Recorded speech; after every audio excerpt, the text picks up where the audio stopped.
Hi friends, welcome to Annam's Recipes. இன்னைக்கு திருவாதிரைக்கு ஏழுக்காய் கூட்டு ஏழுக்காய் குழம்புன்னு சொல்வாங்கல்ல, அது எப்படி பண்ணலான்னு பார்ப்போம். அதுக்கு வந்து 7 காய் போடுவாங்க. அதாவது 7 காயில கிழங்குகள் தான் நிறைய இருக்கும். அதாவது கருணைக்கிழங்கு, அப்புறம் சேனைக்கிழங்கு, சக்கரவள்ளி கிழங்கு, உருளைக்கிழங்கு, அதாவது நாட்டு காய்கறிகள்லாம் போட்டு பண்ணுவாங்க. அத 7 காய் 9 காய் அந்த மாதிரி ஆட் நம்பர்ஸ் 7 9 11 போட்டு பண்ணுவாங்க. இன்னைக்கு நான் 9 காய் வச்சு பண்ண போறேன். என்னென்னு பார்க்கலாம். பரங்கிக்காய், கருணைக்கிழங்கு, அவரைக்காய், உருளைக்கிழங்கு, வாழைக்காய், சக்கரவள்ளி கிழங்கு, சேனைக்கிழங்கு, இது மொச்சை இருக்கும் இல்லையா, மொச்சை, இது கத்திரிக்காய். அவ்வளோதான். இப்போ எப்படி செய்யலான்னு பார்ப்போம். இப்போ இந்த மாதிரி ஒரு குக்கர் எடுத்துக்கலாம். அதில் கொஞ்சமாக தண்ணி நான் ஒரு டம்ளர் அளவுக்கு ஊற்றிருக்கேன் காய் வேகிறதுக்கு. அப்புறம் இந்த காய்க்கெல்லாம் தேவையான உப்பு, அப்புறம் ஒரு அரை டீஸ்பூன் மஞ்சள், அப்புறம் பெருங்காயப்பொடி, அதுவும் ஒரு 1/4 டீஸ்பூன். ஏன்னா நிறைய கிழங்கு வகைகள் போடுறோம் இல்லையா, அதனால பெருங்காயம் கொஞ்சம் நிறைய போட்டால் நல்லாயிருக்கும். அப்புறம் எல்லா காயும் சேர்த்துக்கலாம். மொச்சப்பயிறு,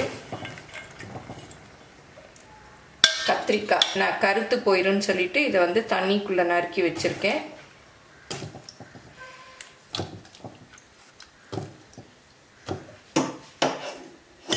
அப்புறம் இந்த நறுக்கி வச்சிருக்க எல்லா காயும் சேர்த்துக்கலாம்.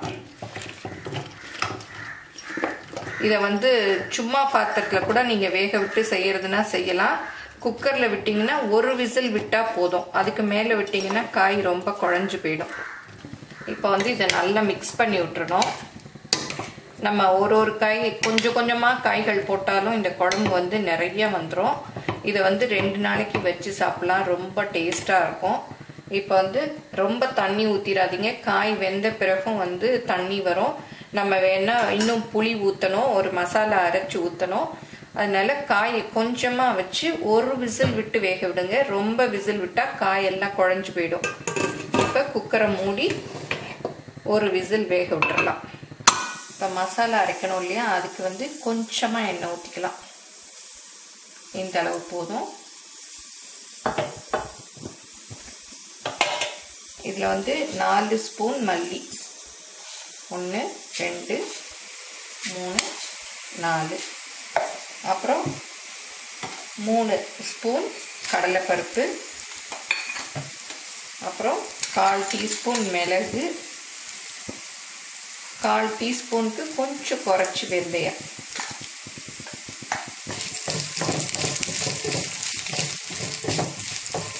அப்புறம் நம்ம எவ்வளோ காய் போடுறோமோ அதுக்கு ஏற்ற மிளகா. நான் 7 மிளகா போடுறேன்.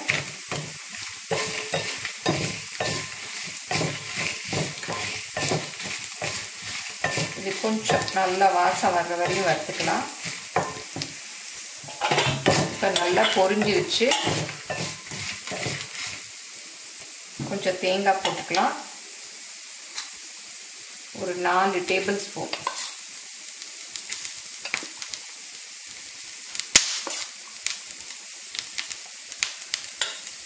அடுப்பு ஆஃப் பண்ணிடலாம்.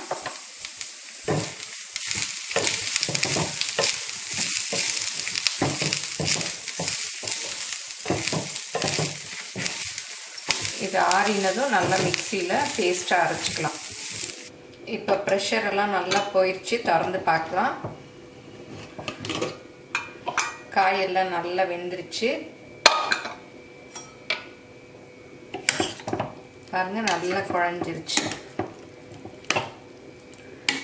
ஒரு சவுண்டு தான் விடணும். அதுக்கு மேலே விட்டிங்கன்னா ரொம்ப குழஞ்சி உருவமே தெரியாது. இப்போ இதை ஆன் பண்ணிவிட்டு நம்ம மசாலா வறுத்தோம் இல்லையா, அதெல்லாம் நான் மிக்சியில் போட்டு அரைச்சி வச்சுருக்கேன். அதையும் ஊற்றிடலாம்.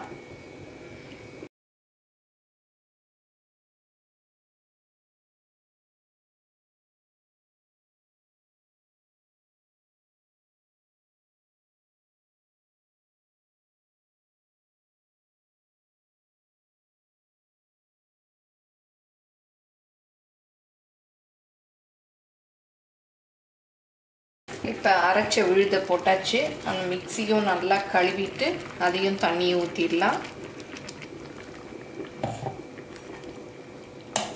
அப்புறம் நான் நெல்லிக்காய் அளவு புளி ஊற வச்சு கரைச்சி வச்சுருக்கேன். அதையும் வந்து இதில் சேர்த்துடலாம். சேர்த்து நல்லா கொதிக்க விடணும். கொதிச்சதும் நம்ம கடைசியாக தாளிச்சு கொட்டலாம். இப்போ குழம்பு வந்து நல்லா கொதிச்சிருச்சு. புளியோட பச்சை வாசம்லாம் போயிடுச்சு. இப்போ வந்து இதில் தாளிச்சு கொட்டணும். பாருங்கள், இப்போவே வந்து காய் நல்லா கரைஞ்சி போச்சு. இதை வந்து இந்த அடுப்பில் வச்சுட்டு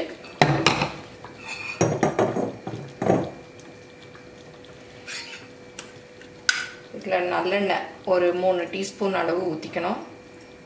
இப்போ எண்ணெய் காஞ்சிருச்சு. கடுகு போட்டுக்கலாம்.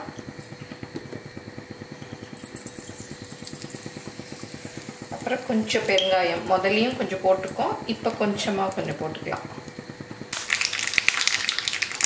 இப்போ கடுகு நல்லா பொரிஞ்சிருச்சு. இதை அப்படியே இந்த குழம்புல ஊற்றிடலாம்.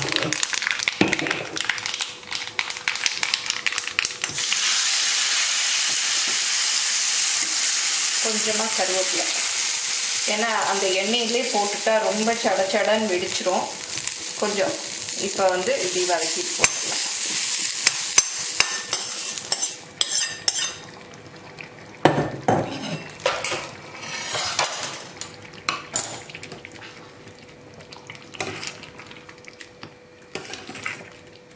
அவ்வளோதான், அடுப்புலேருந்து இறக்கிடலாம்.